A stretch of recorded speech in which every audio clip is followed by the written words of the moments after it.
Hi, my name is Guido Lavorata. A lot of students call me Mr. L.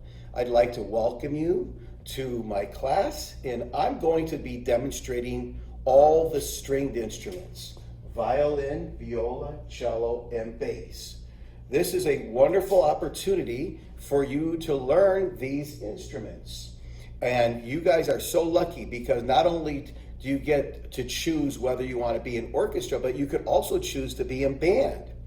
And I would highly encourage every one of you to take advantage of this wonderful opportunity to learn how to play an instrument.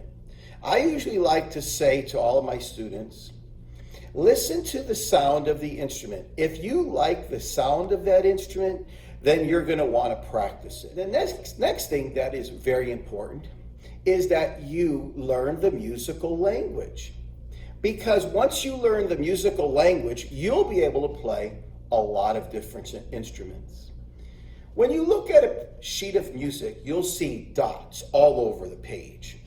And it almost looks like hieroglyphics. I like to call it musical hieroglyphics. What we're going to be teaching you is to associate letter names with those dots. And then you'll notice that some dots are colored in, some notes are not colored in, some notes have flags on the side of them, some notes are beamed together. All that has to do with duration, how long the notes last for, how long does the sound last for. So we're going to be teaching you the musical language. Once you learn the musical language, you'll be able to play a lot of instruments. I come from an Italian background. Both my mom and my dad were born in Italy. And my father came from a family that had one guitar, and all the brothers and sisters learned how to play guitar because that's the only instrument they had. My mother, on the other hand, loved to sing. So when they came over to America, that's exactly what they did. They would entertain family members by playing the guitar and singing, and other family members would come over. And when I was little, there would be other family members that would come over and play the accordion. And I was always intrigued about how the accordion worked and how it looked and all that. And the sound, of course, I liked the sound of it. So I asked my father, I was in fourth grade, and I asked my father, Pa, I would like to learn how to play the accordion. And so we signed up for music lessons, and I learned the musical language. Here is the accordion. Then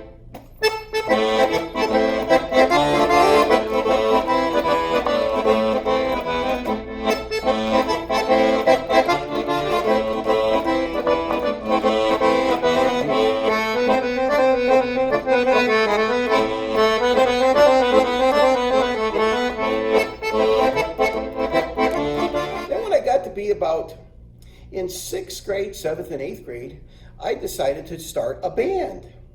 So I played the accordion in the band. We had two guitar players, we had a bass player, we had a lead singer.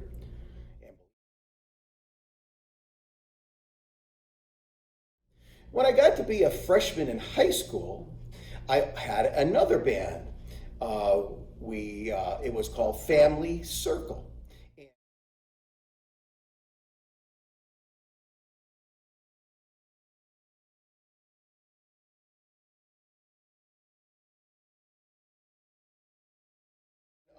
Unfortunately, there's not many accordion players in rock bands. There's usually a piano player or an organ player or a synthesizer player. And so I says, I'd like to learn how to play piano. This is the Maple Leaf Rag by Scott Joplin.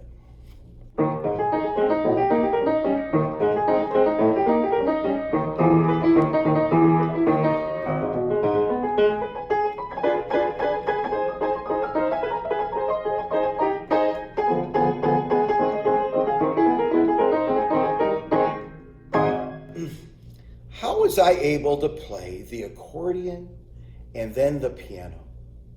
You see, I learned the musical language.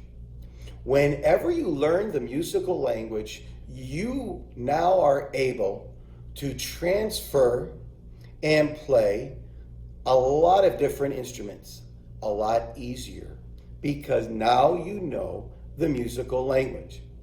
When I got to college, my first year, they offered guitar classes. And I thought, how fun. My father plays guitar. How fun would that be for me to learn to play the guitar?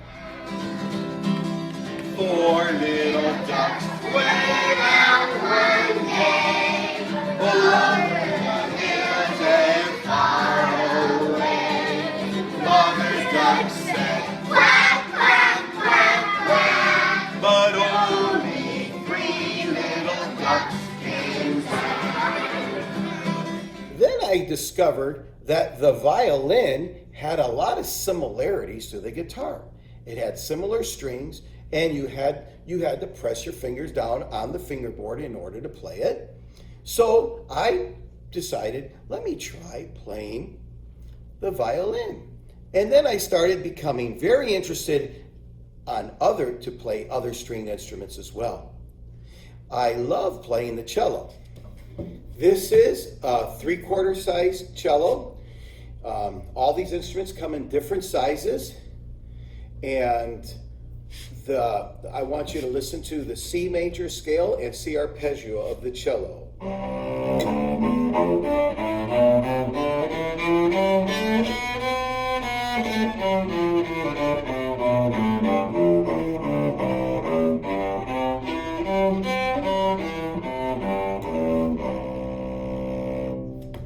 Now those although all that was one string at a time, you can play two strings at a time. Listen to this is called double stops.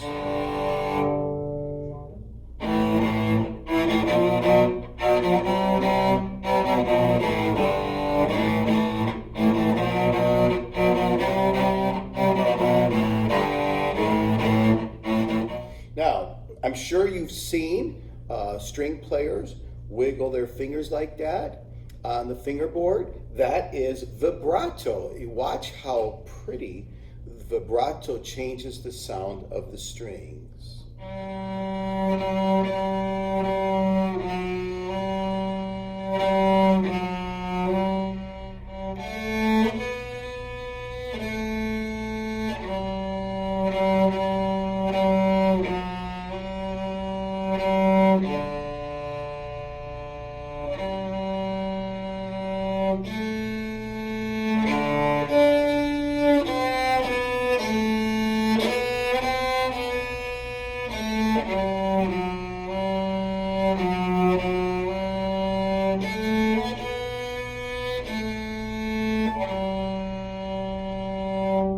Perhaps if you like the sound of the cello, but you're a little bit concerned about how big it is, you might want to consider playing the viola.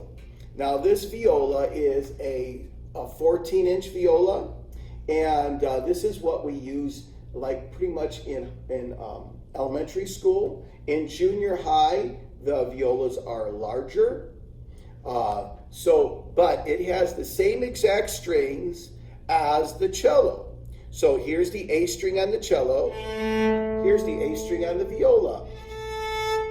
Here's the D string on the cello. D string on viola. G string on cello. G string on viola. Here's the C string on cello. C string on viola. So you could see the viola is kind of like a baby cello. Listen to the C major scale and the C arpeggio on the viola.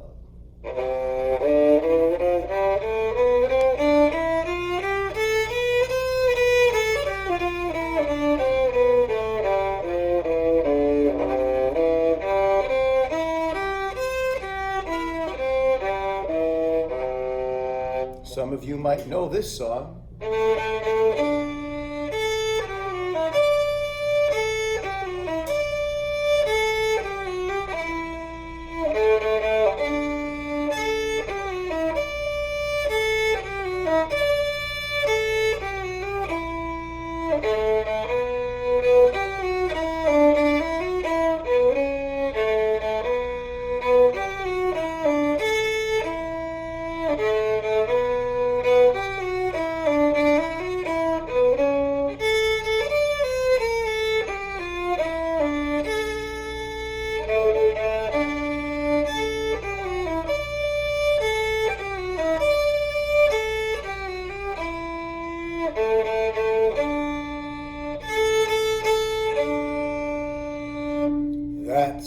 Star Wars.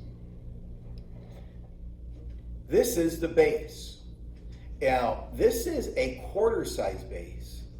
There are half-size bass and full-size basses. So this is not even a full-size bass. Because it's so large, it produces the lowest sounds in the orchestra. Listen to some of the low sounds.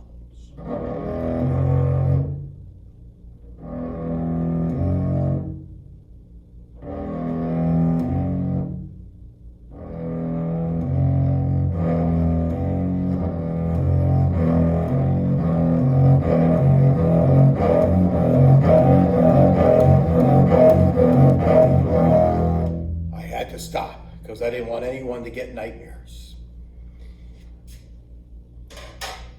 Now, the bass often plays the accompaniment. What is the accompaniment?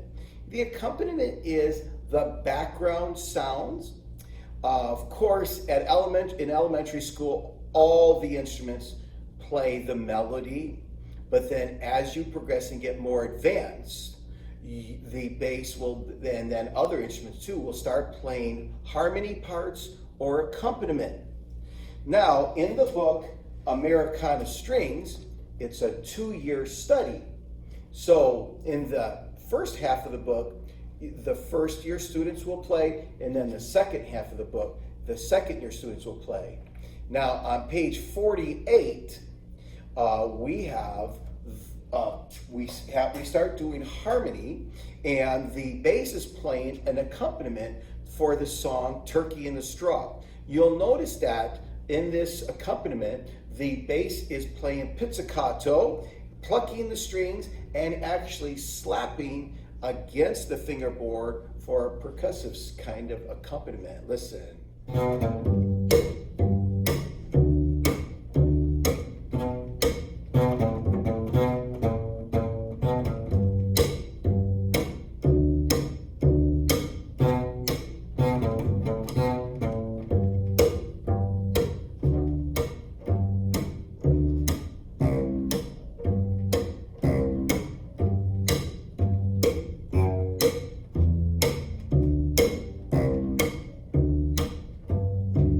While the bass was playing the accompaniment, at the same time, the violins are playing the melody. So if I had another bass player here, you would hear how awesome it is for these two parts to play two different parts at the same time. I am going to play the melody of Turkey in the Straw now. Just imagine how it might sound with the bass playing the accompaniment and the violin playing the melody.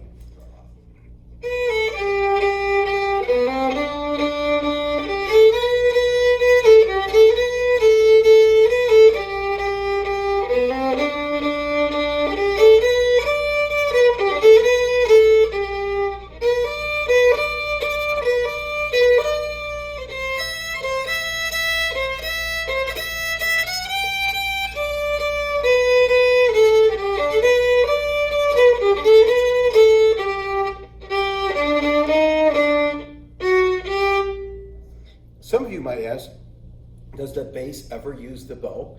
Yes, actually, all the strings can be played with their fingers, pizzicato, or with the bow, arco.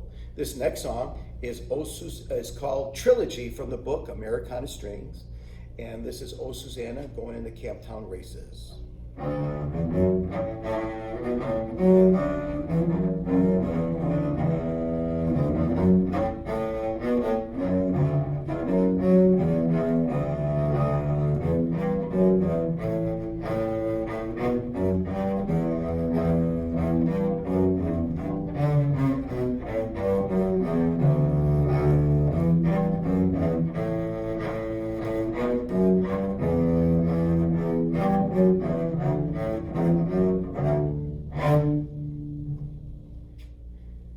Thank you for being a good audience. I want to encourage you to play, join orchestra, join band, learn the musical language. Even though we might not have the instrument you like, Some of you might say, Mr. L, I really want to learn guitar. I would encourage you, pick up the violin. Learn the violin if you want to play the guitar. You'll learn how to press your fingers against the fingerboard. Your fingers will develop calluses, and you'll learn the musical language. Playing the violin will help you play the guitar even better. If you want to play piano, some of you might say, I don't want to join orchestra or I don't want to join band because I want to learn the piano.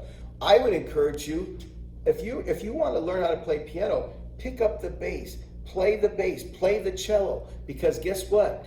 Piano players often struggle reading the bass clef. That's the left hand. That's what the left hand does. The left hand plays in the bass clef. So by playing the bass, by playing the cello, you'll be able to read bass clef a lot easier. So don't just not join because we don't have the instrument that you like. The main priority is learn the musical language, and you'll be able to play a lot of different instruments. And music lasts a lifetime, and it's a universal language. So even though you might have a friend that doesn't speak English, if you put music in front of both of you, they'll be able to play and you'll be able to play at the same time, and you'll play music, and even though you don't speak the same language, music is a universal language which it goes beyond boundaries and makes for a happier life. I hope that all of you play an instrument and you'll be a happier person. Not only that, it helps your brain. It bridges the two hemispheres, and it will make you be a better student in school. Thank you so much. Choose an instrument. Learn the musical language, the universal language of the world. Thank you very much.